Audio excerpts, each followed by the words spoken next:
स्थानिक स्वराज्य संस्थांच्या निवडणुकांच्या पार्श्वभूमीवर इंडिया आघाडीतील घटक पक्षांच्या प्रमुख पदाधिकाऱ्यांची बैठक खासदार शाहू छत्रपती महाराज यांच्या अध्यक्षतेखाली आज पार पडली।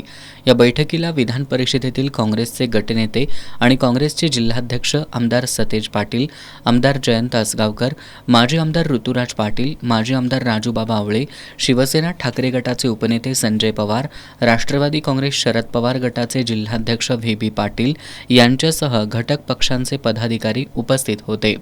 यावेळी बोलताना कोल्हापूर जिल्ह्याचे खासदार श्रीमंत छत्रपती शाहू महाराज यांनी स्थानिक स्वराज्य संस्थांच्या निवडणुका एकसंघपणे लढण्याचं आवाहन केलं।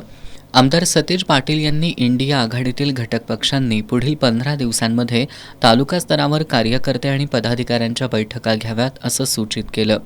यावेळी शिवसेना ठाकरे गटाचे सहसंपर्क प्रमुख विजय देवणे, जिल्हा परिषदेचे माजी अध्यक्ष राहुल पाटील, भारतीय कम्युनिस्ट पक्षाचे जिल्हा सचिव सतीशचंद्र कांबळे, दिलीप पवार, बाबासो देवकर, भारती पोवार, सुभाष जाधव, अनिल लवेकर अशा विविध पक्षातील पदाधिकाऱ्यांनी आपली मनोगतं व्यक्त केली।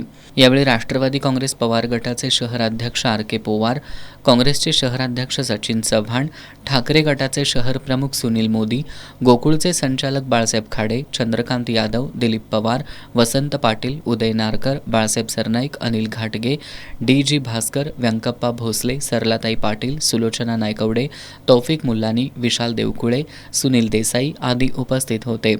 या बैठकीनंतर माध्यमांशी बोलताना आमदार सतेज पाटील यांनी विधानसभा निवडणुकीत लाडक्या बहिणींनी महायुतीला साथ दिली असली तरी आता या सरकारचं कुणीच लाडकं राहिलेलं नाही असा टोला लगावला। स्थानिक स्वराज्य संस्थांच्या निवडणुकीत इंडिया आघाडीला चांगलं यश मिळेल असा विश्वासही त्यांनी व्यक्त केला।